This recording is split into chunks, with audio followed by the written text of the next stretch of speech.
Welcome to burning issue.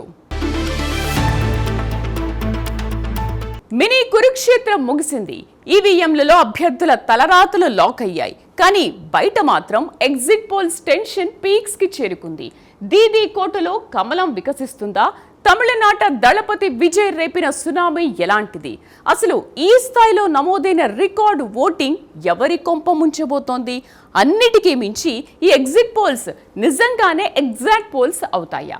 5 రాష్ట్రాల ఎన్నికల మహాసంగ్రామంపై special analysis చూద్దాం.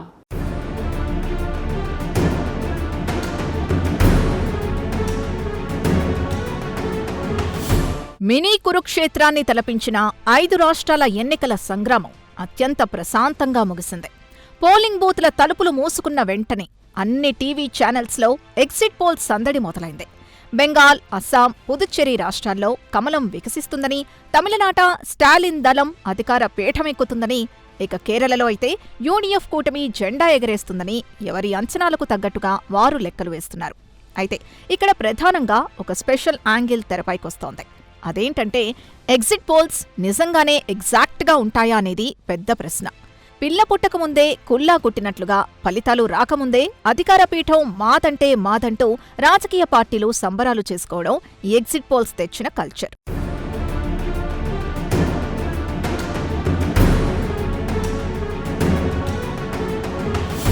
భారతీయ ఎన్నికల చరిత్రలోనే ఎన్నడూ లేని విధంగా ఈ 5 రాష్ట్రాల పోలింగ్ ఓటింగ్ శాతం ఒక రికార్డ్ని క్రియేట్ చేసింది. ముఖ్యంగా బారులు తీరిన క్యూలైన్లలో యూత్ ఓటర్ల హవా స్పష్టంగా కనిపించింది. ఈ స్థాయిలో ఓటింగ్ పెరగడం అనేది సిట్టింగ్ ప్రభుత్వాలపై వ్యతిరేకతకు సంకేతాలిస్తుందా, లేక సంక్షేమ పథకాలకు దక్కిన ఆదరణ అని అర్థం చేసుకోవాలా అనేది ఇప్పుడు పెద్ద డిబేట్గా మారింది. ఓటింగ్ పెరిగిన ప్రతిసారి ప్రభుత్వాలు మారిపోతాయనే పాత ఈక్వేషన్లో ఇప్పుడు వర్తిస్తాయా లేదా అనేది ఇంట్రెస్టింగ్ పాలిటిక్స్కి దారితీసింది. ముఖ్యంగా యువత ఎవరివైపు మొగ్గు చూపారన్నది రాబోయే ప్రభుత్వాల తలరాతను డిసైడ్ చేయబోతోంది. ఈ ట్రెండ్ చూస్తుంటే ప్రజల్లో పొలిటికల్ అవేర్నెస్ బాగా పెరిగిందని మనకు స్పష్టంగా అర్థమవుతోంది.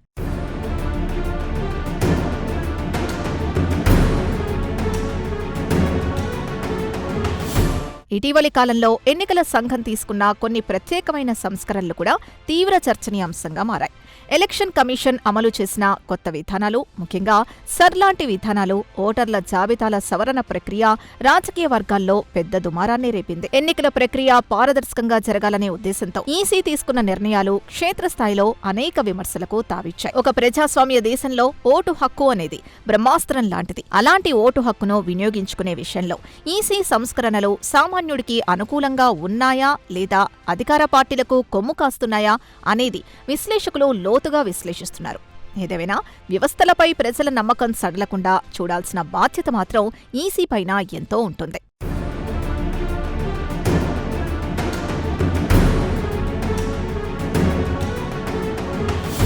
నేటి తాజా పరిస్థితుల్ని బేరీజు వేసుకుంటే ఎన్నికల్లో టెక్నాలజీ ఒక రేంజ్లో ప్లే చేసిన కీ రోల్ గురించి ఖచ్చితంగా మాట్లాడుకోవాలి.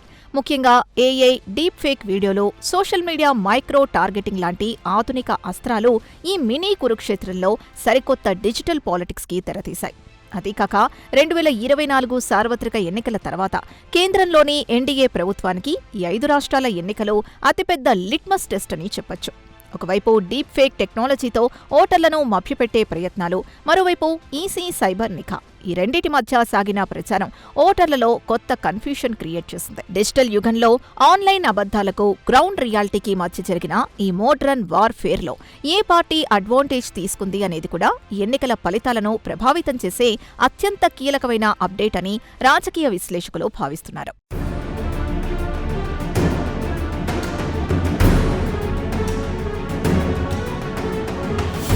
ఇక ఈ ఎన్నికల సంగ్రామంలో అందరి చూపు పశ్చిమ బెంగాల్ పైనే ఫోకస్ అయింది. కేంద్రంలో పవర్లో ఉన్న బీజేపీ మమతా బెనర్జీ కోటలో ఎలాగైనా కాషాయ జెండా పాతాలని సర్వశక్తులు ఒట్టింది. ఏళ్ల తరబడి పాతుకుపోయిన టీఎంసీ ప్రభుత్వాన్ని గద్దెదించడమే సింగిల్ పాయింట్ ఎజెండాగా కమలనాథులు వ్యూహాలు రచించారు. వాస్తవానికి పోలింగ్ సమయంలో బెంగాల్లో పెద్ద ఎత్తున హింస, అల్లర్లు జరుగుతాయని అందరూ ఆందోళన చెందారు. కానీ ఊహించిన దానికి భిన్నంగా పోలింగ్ చాలా ప్రశాంతంగా ముగిసింది. ఈ సైలెంట్ ఓటింగ్ వెనుక ఉన్న ఆంతర్యం ఏంటన్నది ఇప్పుడు పొలిటికల్ సర్కిల్స్ లో హాట్ టాపిక్. ఒక రకంగా చెప్పాలంటే బెంగాల్ ఓటరు తన మనసులోని మాటను ఈవీఎం బటన్ ద్వారా చాలా సైలెంట్ గా, అంతే పవర్ఫుల్ గా, బలంగా వినిపించాడని మనకు అర్థమవుతోంది.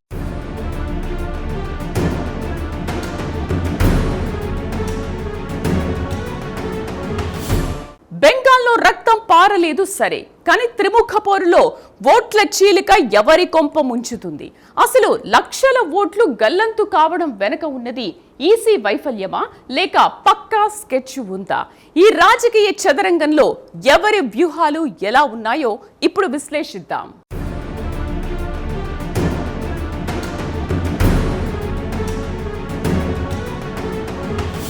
బెంగాల్ పోలింగ్ ఇంత ప్రశాంతంగా జరగడం వెనుక రాజ్యాంగపరంగా గవర్నర్ తీసుకున్న కఠిన చర్యలు ప్రధాన కారణంగా కనిపిస్తున్నాయి. అల్లర్లకు ఏమాత్రం ఆస్కారం లేకుండా కేంద్ర బలగాల కనుసన్నల్లో ఎంట్రీ ఇవ్వడంతో శాంతి భద్రతలు పూర్తిగా అదుపులోకొచ్చాయి. దశాబ్దాలుగా బెంగాల్ ఎన్నికలు అంటేనే రక్తపాతం అనే అపవాదుండేది. కానీ ఆ మచ్చను తుడిచిపెట్టేలా ఈసారి ఎలక్షన్ సీన్ మొత్తం మారిపోయింది. సెంట్రల్ ఫోర్సెస్ రంగంలోకి దిగి పకడ్బందీగా వ్యవహరించడం వల్లే సాధారణ ఓటరు సైతం నిర్భయంగా ఓటు హక్కు వినియోగించుకోగలిగాడు. ఒక రాష్ట్రంలో ఎన్నికల నిర్వహణలో కేంద్ర వ్యవస్థలు ఎలా కీ రోల్ ప్లే చేస్తాయో బెంగాల్ ఎపిసోడ్ స్పష్టంగా తెలియజేస్తోంది. ఈ మార్పు భవిష్యత్ ఎన్నికలకు ఖచ్చితంగా ఒక పాజిటివ్ సంకేతాలిస్తోంది.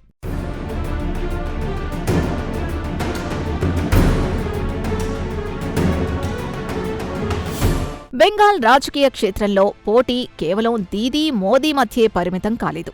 కాంగ్రెస్ పార్టీ కూడా బరిలో దిగడంతో అక్కడ పోరు త్రిముఖంగా మారింది. ఈ ట్రయాంగిల్ ఫైట్ ఎవరికి లాభం, ఎవరికి నష్టం అనేది పాలిటిక్స్ పండితులకు సైతం అంతుపట్టని పజిల్లా తయారైంది. అధికార టీఎంసీ ఓట్లను కాంగ్రెస్ చీలుస్తుందా, లేక ప్రభుత్వ వ్యతిరేక ఓటును బీజేపీతో పాటు కాంగ్రెస్ పంచుకుంటుందా అనేది చాలా కీలకం. ఓట్ల చీలిక అనేది డెమోక్రసీలో ఎప్పుడూ ఒక పవర్ఫుల్ గేమ్ చేంజర్. గెలుపు అంచుల దాకా వచ్చిన పార్టీలను సైతం ఈ ఓట్ స్లిట్ దారుణంగా దెబ్బతీస్తుంది. ఏ పార్టీ ఓటు బ్యాంకుకు గండిపడుతుందన్న దానిపైనే పశ్చిమ బెంగాల్ భవిష్యత్తు, ముఖ్యమంత్రి ఎవరన్నది ఆధారపడి ఉంటుంది. దీనిపై నిపుణులు తమదైన శైలిలో భిన్న కోణాల్లో విశ్లేషిస్తున్నారు.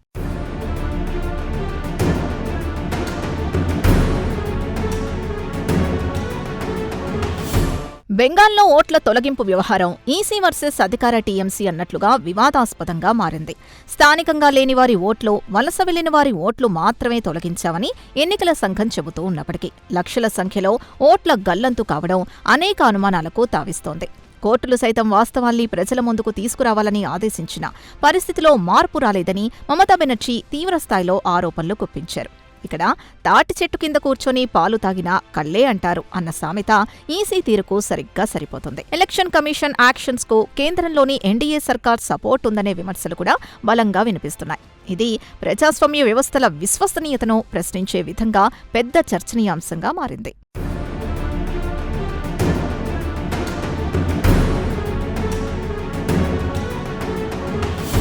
ఇక దక్షిణ భారత రాజకీయాల వైపు చూస్తే తమిళనాడు సీన్ చాలా భిన్నంగా కనిపిస్తోంది. ద్రవిడ గడ్డపై మరోసారి స్టాలిన్ నేతృత్వంలోని డీఎంకే క్లీన్ స్వీప్ చేయబోతోందని దాదాపు అన్ని ఎగ్జిట్ పోల్స్ ఒకే స్వరంతో చెబుతున్నాయి. అయితే ఇక్కడ ఇంట్రెస్టింగ్ ట్విస్ట్ ఏంటంటే తమిళ రాజకీయాల్లో తోకచుక్కలా ఎంట్రీ ఇచ్చిన దళపతి విజయ్ పార్టీ టీవీకే కూడా అనూహ్యమైన ఇంపాక్ట్ చూపించబోతోందని అంచనాలొస్తున్నాయి. కేవలం ఓట్లు చీల్చే పార్టీగా ఒక గేమ్ చేంజర్గా మాత్రమే మిగిలిపోతుందని ప్రచారం జరిగినప్పటికీ ఏకంగా అధికార పీఠాన్ని దక్కించుకునే రేస్లో విజయ్ ఉన్నాడని కొన్ని సర్వేలు బాంబు పేల్చాయి. వెండితెరపై తన మాస్ ఇమేజ్తో హీరోగా వెలుగొందిన దళపతి ఇప్పుడు పొలిటికల్ స్క్రీన్పై కూడా రియల్ హీరోగా అవతరిస్తాడని అర్థమవుతోంది.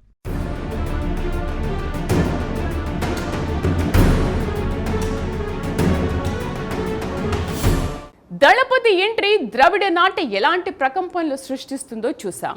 మరి హ్యాట్రిక్ దిశగా అస్సాంలో కమలనాథులు వేసిన వ్యూహాలు ఫలించాయా? దేవుడి సొంత దేశం కేరళలో ఎవరిది పై చెయ్యి? దక్షిణాదిన దొరకని పట్టు బెంగాల్లో ఎలా చిక్కిందో ఒకసారి చూద్దాం.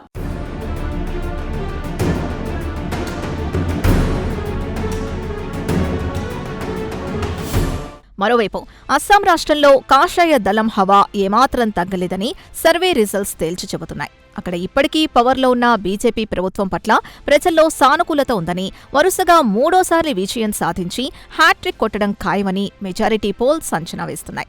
ఈశాన్య రాష్ట్రాల్లో బీజేపీ తన బేస్ని ఎంత స్ట్రాంగ్గా నిర్మించుకుందో అస్సాం రిజల్ట్స్ ఒక పర్ఫెక్ట్ ఎగ్జాంపుల్ కాబోతున్నాయి. ఇక దేవుడి సొంత దేశం కేరళలో పరిస్థితి ఎప్పటిలానే ట్రెడిషనల్ పాలిటిక్స్కి అద్దం పడుతోంది. అక్కడ మొదటి నుంచి అంచనా వేస్తున్నట్టుగానే యూడీఎఫ్ కూటమికి ప్రజలు పట్టం కట్టబోతున్నారని ఎగ్జిట్ పోల్స్ స్పష్టం చేశాయి. జాతీయ స్థాయిలో బలమైన పార్టీగా ఉన్న కమలానికి కేరళ, తమిళనాడులో సొంత బలం లేకపోవడం గమనార్హం.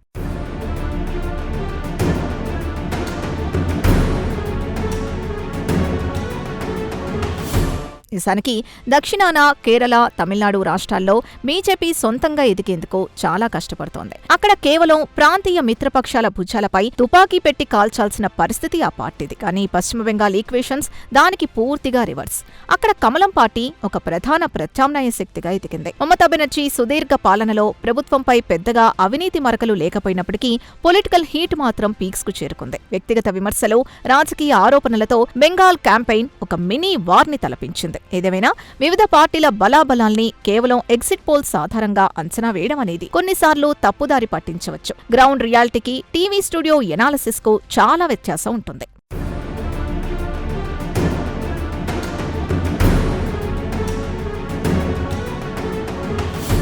ఈ నేపథ్యంలో ఎగ్జిట్ పోల్స్ విశ్వసనీయతపై ఎప్పుడూ ఒక పెద్ద డిబేట్ నడుస్తూనే ఉంటుంది. గత చరిత్రను గమనిస్తే ఎన్నోసార్లు ఈ సర్వే అంచనాలు తలకిందులయ్యాయి. కొత్త విచ్చగాడు పొద్దెరగడు అన్న సామెతలాగా కొన్ని కొత్త సర్వే సంస్థలు హడావుడిగా ఇచ్చే నెంబర్లు ప్రజల్లో కన్ఫ్యూషన్ క్రియేట్ చేస్తున్నాయి. వాస్తవానికి చాలా వరకు ఎగ్జిట్ పోల్స్ ఆయా మీడియా సంస్థల యాజమాన్యాల రాజకీయ ప్రయోజనాలకు, పార్టీల అనుకూలతకు అద్దం పడతాయనే విమర్శలు బలంగా ఉన్నాయి. అందుకే కేవలం పెరిగిన ఓటింగ్ శాతాన్ని బట్టో లేదా కొన్ని శాంపిల్స్ బట్టో ఏ పార్టీ గెలుస్తుందని ఖచ్చితంగా డిక్లేర్ చేయలేం. అసలైన ప్రజల నాడి అనేది సైలెంట్ గా ఉండే ఓటు బ్యాంకు రూపంలోనే దాగుంటుంది. దాన్ని ఖచ్చితంగా పసిగట్టడం ఏ సర్వే సంస్థకైనా కత్తి మీద సామే.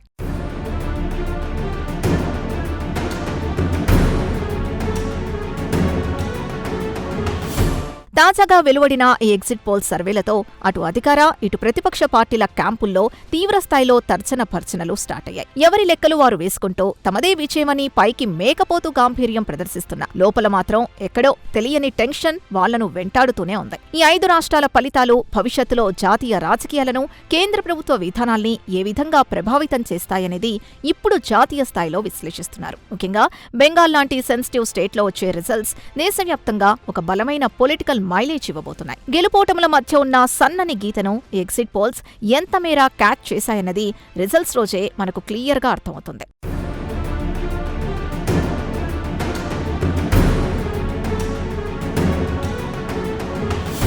చివరగా చెప్పాలంటే ప్రస్తుతం టీవీ స్క్రీన్లపై హోరెత్తుతున్న ఈ అంచనాలు, విశ్లేషణలు అన్నీ కేవలం ఊహాగానాలు మాత్రమే. ఎగ్జిట్ పోల్స్ ఎప్పుడూ ఎగ్జాక్ట్ పోల్స్ కావు. ఓటరు దేవుడు ఎవరికి పట్టం కట్టాడు, ఎవరికి షాక్ ఇచ్చాడు అనేది తెలియాలంటే సస్పెన్స్ థ్రిల్లర్ క్లైమాక్స్ కోసం ఎదురు చూసినట్లుగా మే 4వ తేదీ వరకు ఓపిక్గా వెయిట్ చేయాల్సిందే. ఆ రోజు మాత్రమే ఈవీఎంలలో నిక్షిప్తమైన ప్రజల అసలైన తీర్పు బయటకొస్తుంది. అప్పటి వరకు ఈ పొలిటికల్ డ్రామా, మైండ్ గేమ్స్ ఇలాగే కొనసాగుతాయి. ఈ ఎన్నికల ఎపిసోడ్ మన ప్రజాస్వామ్య వ్యవస్థలోని వైవిధ్యానికి, ఓటరు చైతన్యానికి ఒక అద్భుతమైన ప్రతీకగా మిగిలిపోతుందని చెప్పడంలో ఎలాంటి సందేహం లేదు. మే 4వ తేదీన అసలు సిసలైన ఒరిజినల్ పిక్చర్ రిలీజ్ అవుతుంది.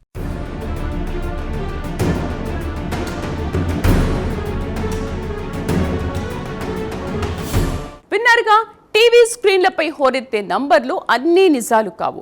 సర్వే సంస్థల అంచనాలు ఎప్పుడూ వేదవాక్కులు కాలేవు. ఎగ్జిట్ పోల్స్ అనేవి కేవలం ఒక ఊహాజనిత చిత్రం మాత్రమే.